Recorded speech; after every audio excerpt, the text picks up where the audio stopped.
A lot of us assume sales is only happening between a client, product, or service exchange for money. Where have you seen the most interesting places to develop sales methodologies that often gets ignored? That's such an interesting question. It's funny. My job right now, long title aside, I'm part of it, at least, is a global perspective on how we think about building an ecosystem of the future. So that sounds buzzy and cool. What it really means is I work with a boat ton of different people. I mean, a significantly cross-functional team.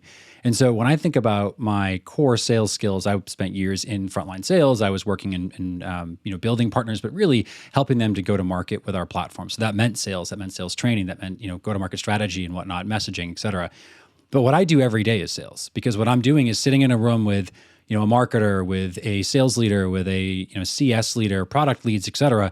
And we're talking about how do we make changes? How do we grow? How do we develop a program tomorrow? And with change comes a little bit of selling. And in fact, there's this maybe tongue-in-cheek comment I would make, but I sell all day long. I'm very intentional about it. I'm very aware of it. But my job is to certainly establish a foundation in terms of the strategy that we're going to go to market with, but then make sure that I do sell it into the business, into the organization, the teams around me. And so when I think about what I've done, I was this may sound self-gratuitous, not meant to, but, P Club rep and sold for years. I was the first head of sales training for Partner. I've been around sales as a core job, to your point, for the better part of a decade or more. And I don't think I was very conscious of it until the last couple of years, how much that just really is a part of everything that we do. To the point where, if you ask my wife, she would say, I sell at everything. I sell, my in-laws about going and doing something on the weekend. I sell the pizza guy on, putting a pizza in a little bit longer. It's my personality. And I think that inherently, I got great advice early on in my career from a really, really smart CRO. And she said, fundamentally, if you go and learn sales first, you can do anything you want. You can be an entrepreneur, you can be a marketer, you can be whatever you want to be, because selling is, at least for me, a core part of everything that I do. Well, we are cut from the same cloth, sir. That is exactly what I advocate for people to understand. But yet we have such a negative association with sales. We're assuming it's the used car salesman that's being sleazy, and that's kind of the image that's burned into the back of the minds of most people. I have a very different idea about what sales is, and I do agree with you, it is everywhere. But I think there's a huge level of empathy that comes from being good at sales, because you're actually speaking a language that is necessary for people to understand what you're trying to provide value to them for. So I'd be curious to know, when you got started in sales, did you see a lot of this negative association with sales, and did you have to do a lot of work within an organization to change the culture to be more accepting of what it is? Yeah, it's interesting because I've been in tech for most of my, I'd say, mature sales career. Prior to that, I was in restaurants. Right after college was '08, and that was when the job kind of market, if you will, collapsed. And so it was just naturally what I did. And I think I really honed, I've always enjoyed people. I've always been an interpersonal kind of individual. My personality bodes well for it. My dad was in sales, so I was sort of around it in that sense too. But I think, working in restaurants, an environment where it's fast-paced, and I used to always joke and say, I'm a chameleon. I have to adapt to every guest, every employee, and it's constant. And I want to match and in many ways mirror where they're at, what they need, et cetera, so that they feel the empathy you described and a lot of the experience that we're talking about. And so what's interesting is that the fundamentals of sales have carried through with me for a long time. I think in each organization, again, starting in restaurants, I've been in tech for a few years, and then back into restaurants, and then, at this point, obviously the last almost 10 years in technology again. Each of those different experiences required a different version of myself in many ways, so a different version of selling. I think when you're at, especially younger in your career, when you're at businesses, and in a space where it's not traditional sales, you do get a lot more of the experience you're describing, where it feels a little kind of slippery and slick, and you're wearing an oversized white press shirt and a kind of fat tie kind of thing. I think the other end of the spectrum is there's organizations that truly respect it and understand that it's in many ways, lifeblood of the business. It's really what feeds the organization's growth. A company like HubSpot, obviously, it's very different. It's where I'm at now. We prioritize our sales team and really respect and appreciate it. And it's part of why I joined. Somehow it's been almost 8 years, but why I joined here so long ago was that I knew that it was some of the best, most exceptional customer-first sales, CS, frontline teams in the world at that time, and certainly is still today. But definitely in my backyard. I was outside of Boston, and so it made sense to go and work there. The culture was, we always were customer first, which meant that it was sales and CS and frontline teams first. And so there was an appreciation for the energy and effort that went into it. I think culturally it varies based off of the day, the week, the month, right? So if you think about looking at what we all as a collective society have been through in the last 3-4 years with the pandemic and the war in Ukraine and stuff that's going on, those environmental and political concepts shift our focus in the way that we perceive sales in general. Because if we're in a position where we feel like we're being sold to and we're not looking for that, it's a very different reception. You don't receive it as well, versus I always talk about and think about like the intersection of value. And what I should be able to do is connect the context for what you need, you're trying to accomplish, however you want to think about it, to the value that I can deliver. And if I'm doing that, you shouldn't feel sold to. You should feel connected with. You should feel empathized and understood. And so I think, to kind of land the plane on this, ultimately, culturally, if you work in organizations where leadership and your peers understand that sales is not about pushing, but about presenting value and about discovery in terms of truly trying to understand by actively listening and being very intentional what your customer, potential customer needs, and then bringing your value to that intersection of need. If you can do that, then I think the organizations that have adopted that type of methodology are the ones where it feels more natural, to your point. I love that. Yep. And, I find that this has not been something new, but it's finally kind of making it mainstream to understand like, oh, that's what the successful organizations have been doing all along. And so all of those caricatures like the Wolf of Wall Street are just falling left and right because people don't want to be sold to that way. They can go and make a cash grab, but they don't sustain for a long time. And when you're seeing the success of something like HubSpot, as you've said, being customer centric just seems so obvious. And now at least it's becoming mainstream, even in the literature and the things that are coming out, and this thought leadership that's going out is promoting specifically that. So definitely a positive trend. I'd be curious to know. So I had this interesting journey. I worked for Mindvalley, which was in personal growth for 8 years myself. And, as you said earlier, once you learn sales, you can do anything. And most people would say, hey, if you can do anything, you might as well be an entrepreneur. Yet here you are, you're an amazing person at sales. You could probably be doing anything. What are the reasons why someone who's great at sales would decide to join an organization as opposed to go out and be an entrepreneur, like what all the marketing seems to suggest is the dream job to get? I think we're a little bit, if I just sort of generalize here as a society, obsessed with the idea of independence to an extreme. I don't know if I would, maybe it's just an observation, maybe it's an opinion, we'll call it an opinion, where, I went to public school. I went to traditional education public school. I went to an art school in Florida to finish my education. I don't have anything special in terms of my background. But what I realized as I got further into my career is that while my peers graduated college with, I like to use this analogy of a Lego mat, right? Everyone knows what Legos are, kind of universal in that sense. The green mat that came with like the house that you were going to build or the car or whatever, that like kind of foundation, if you will, that's really where folks leave primary education. And then some folks have 4 6x6 blue blocks stacked up. Those are the folks that specialized in marketing or business or they want to be lawyers or doctors, the specialists. I didn't come out with that. I had this sort of like hodgepodge of different bricks, different Legos on my mat. And over the first couple of years of my career, I started to get better at bringing those together and building more of a pyramid than a tower. And I think fundamentally, when you look at the kind of landscape, if you will, of where opportunity sits, the people that specialize do it because we've been told for a majority of our lives that you should do that. You go to college, you get a degree, and you go and focus on whatever that degree is in terms of your career. I think what's happened and is happening more now is that over the last, call it 7 to 10 years or so, people are waking up to the fact or maybe becoming more interested in the idea of not following that path. Traditional education, in particular in the United States, was built on the concept of producing worker bees. It was an industrial revolution need, and we did it because we needed to build factory workers and skilled laborers and folks that could go and fulfill the jobs that were necessary for us to build the society that we have. Now, I sound like I'm sort of pontificating, but research shows that that's actually true. What's fascinating as you fast forward to today, the people with natural skills, great salesperson, great at customer service, et cetera, are still being told to go and learn some sort of a vertical. And that makes sense. I don't judge that. I myself went that path. But I think what you're seeing more of is that when they leave that primary education opportunity, they realize that because of the way that the infrastructure of the world has evolved, technology gives you access to education, to people, to travel, et cetera, that being a bit more free and a little bit more flexible is the way, right? People are more and more interested in that conceptually as a way of living. And so I think if you sort of look at the big picture at the end of the day, the end of the day here, that fundamentally, when we know that we are good at something, we are told by everyone else to go and do it. And I think when you're in sales, it's a great path to make a lot of money, right? I mean, if you get into the right organization, you can make more money than a CEO in many ways. I have peers that have done that. I've come close to doing it.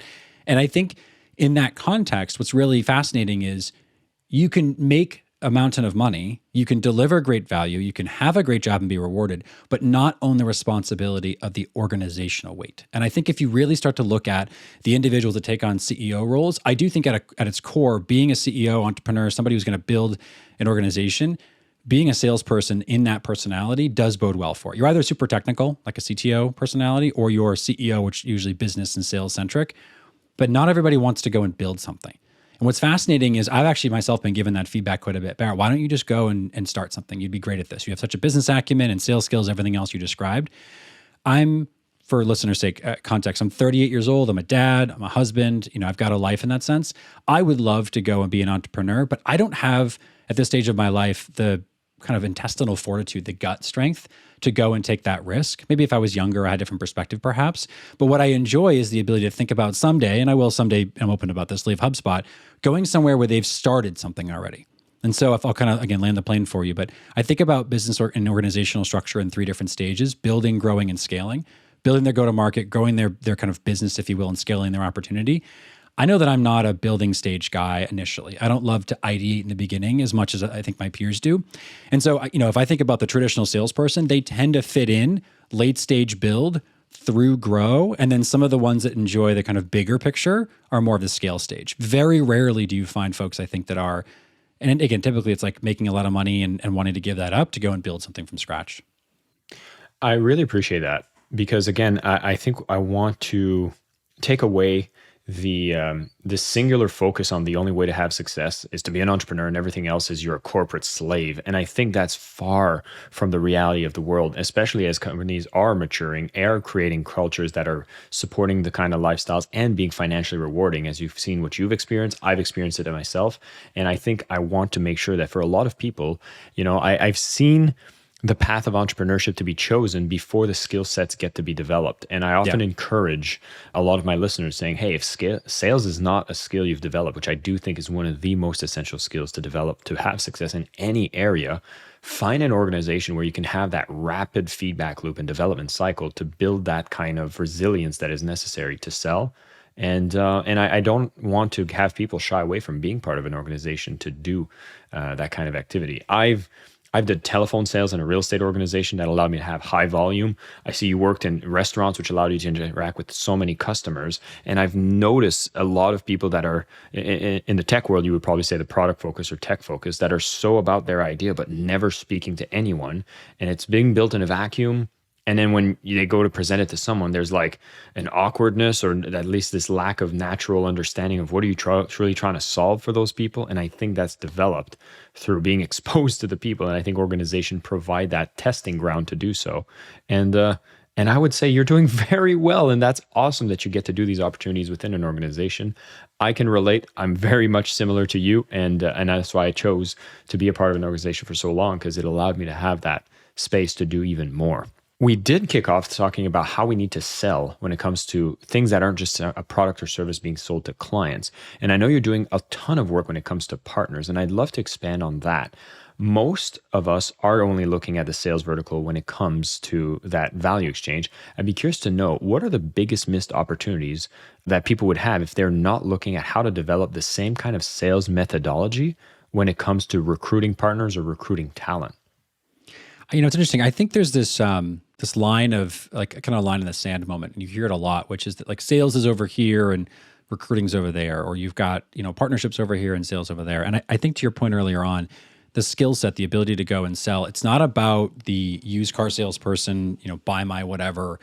It really is about mutual value. And so when I talk to folks about partnerships in particular, there's a lot of organizations I've spoke with, heads of partnerships, CROs, et cetera, and they say like, well, we want to work with these partners because they're going to help us to sell more of our software. We want to work with these partners because they're going to help us to keep our customers around longer. And I think that there's a kind of flip it on its head moment there where you have to really refocus on the ideology of, but what do they get from you? And so if I think about why and really how sales comes into the model and the dynamic when it comes to partnerships is that, ideally, you should be looking for businesses that fit into your customer's need set. So the sales part of it becomes more of a value presentation, more of an opportunistic, we see this thing happening, we know you can help us do it. Even, for kind of color's sake, but the HubSpot story really quickly. Early days at HubSpot, there's this guy named Pete, I'll leave it at that, who made an observation that some of our most successful customers were working with marketing agencies. So he went and talked to those agencies. That seems like a novel concept, but in terms of execution, it's brilliant. He went and had a conversation with the folks that were delivering value to our customers using our platform. They were literally using our tools to make our customers more successful. And he said, what are you doing? And they said exactly what I just said, we're making your customers more successful. And oh, by the way, helps us deliver better margins for our business, helps us deliver more effective ROI. We get value from your platform as well.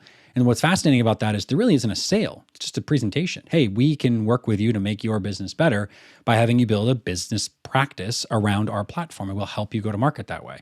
And so I think conceptually, partnerships as a whole, when you anchor in it, really is about going to market together, which means you're going to co-sell the value, the opportunity, the way that your customers intersect with your brand. And so ultimately, these partnerships that you're developing, whether they are co-selling, reselling, co-servicing, co-marketing, whatever the dynamic might be, integrations, et cetera, ultimately comes down to the intersection of value, which I've said several times. And ultimately, from that, you should extract the ability to say, well, we have to go and sell that value to somebody.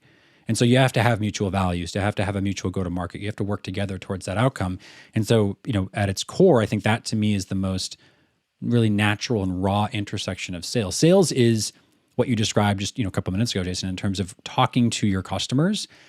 The people that own your customer trust are likely the businesses that you're going to partner with, and especially initially, right? As you go to market in the beginning. And then as you scale your organization, you should be finding more and more opportunities for where your customers' value and your customers' trust is owned by another business, and working in a way to engage them, to borrow that, add something to it, and deliver it back through that partnership. And all of those intersections, those conversations, those relationships come inherently with this little hint of sales kind of sprinkled on top like salt or pepper, because you're trying to position value, be transparent. And I think the term sales is overblown into this like practiced, rehearsed, what's the line, what's the pitch? It's not. It's about this interpersonal connection, this conversation, again, fundamentally though, where you're sharing how you as an organization can help a customer and subsequently a partner of that customer go and grow better.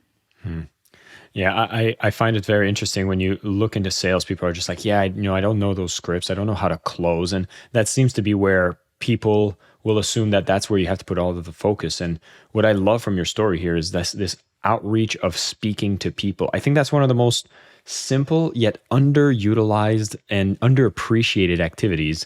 I have this one moment. I was doing a product launch within this personal growth industry. It was a big online launch, and this is definitely not related to anything technology, so entertain this for a while. It was energy healing sessions, right? And for myself, not something that I wanted to experience. I went to test it out, and I was like, okay, that's cool, but it didn't do much for me. And what I realized is like, oh my God, it's not about me. It's about the customers that actually want to buy this. So I went and found all the customers that had bought it in the past and just set up phone conversations. And it was so amazing to hear what transformation it did for them. It got me motivated to sell it because I was like, oh my God, look what it did for these people.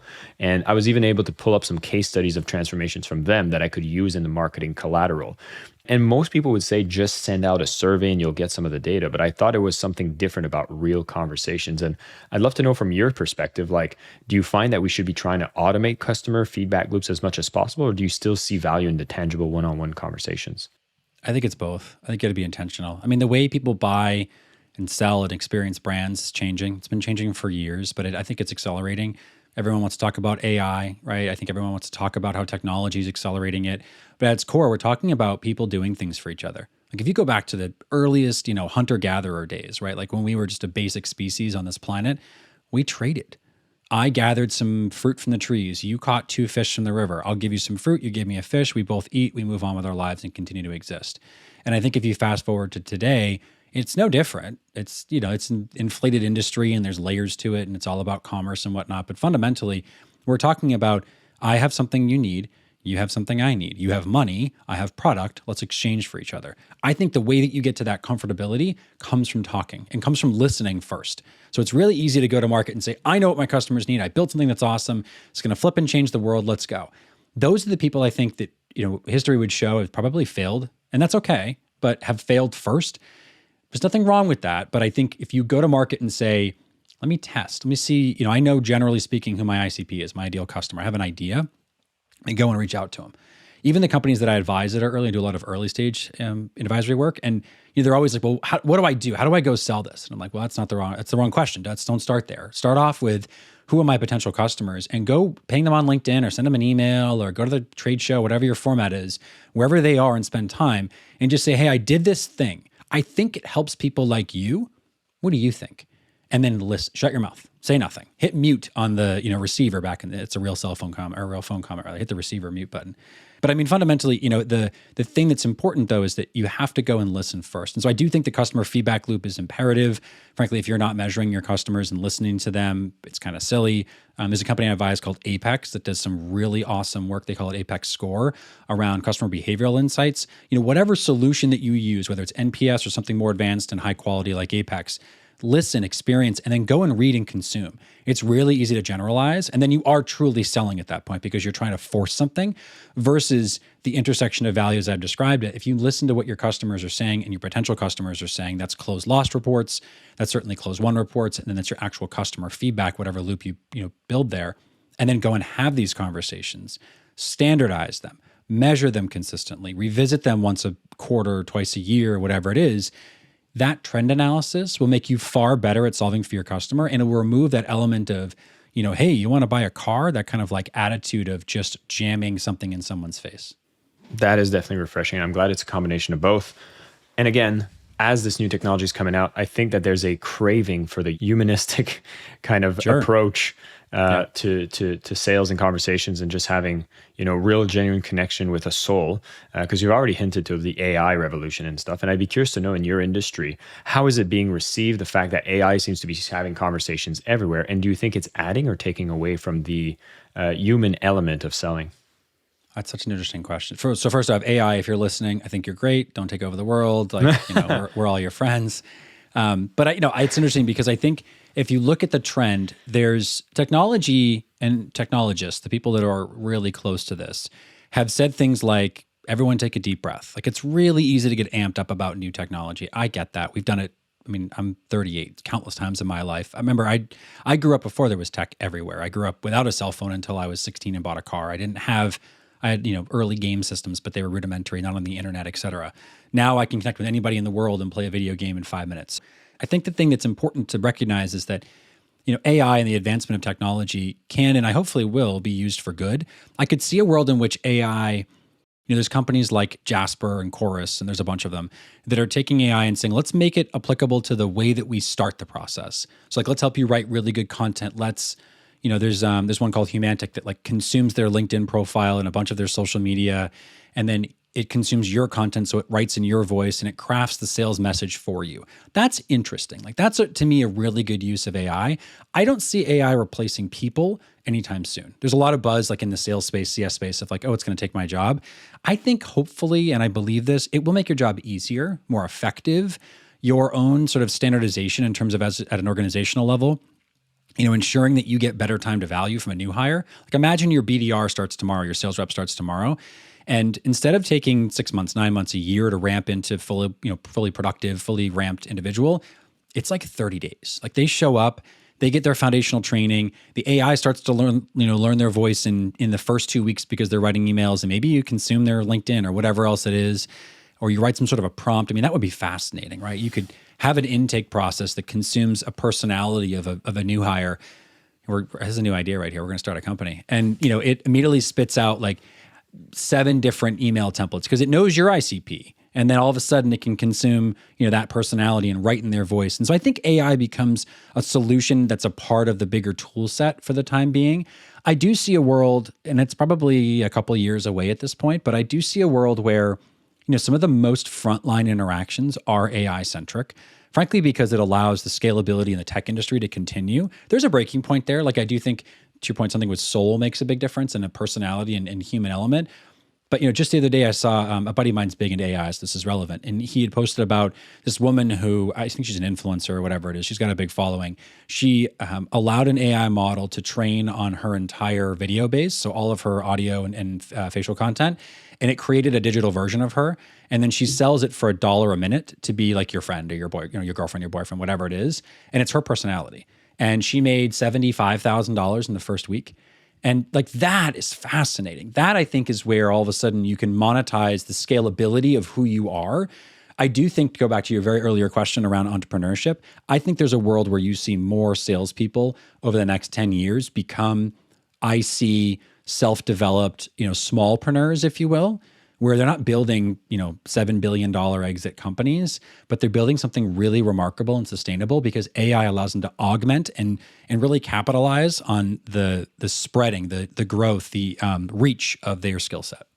Nice. I like that. And I've actually been anticipating a very similar trend. So one of the things I've been exploring is I feel as a sales representative or someone that speaks about sales, the kind of personal brand, the values I advocate, I can imagine myself being a sales bot for hire that companies can be like, oh yeah, we'd like a Jason that comes and sells for us because we know what his values are, we know what his tone is, and we want to associate with that brand. And I see our personal brands being something that's going to be one of the last bastions of value. And so I think seeing someone like you have your presence, you have your brand, and you're putting yourself out there. I think those are some of the key activities that keep that soul to be alive in the process. I'm super fascinated with that technology trend. And I'm of a similar age of you. And I remember that to be effective in sales, you had to use some really manual processes. And, 50 to 90% of your job as a sales rep was actually a lot of data entry.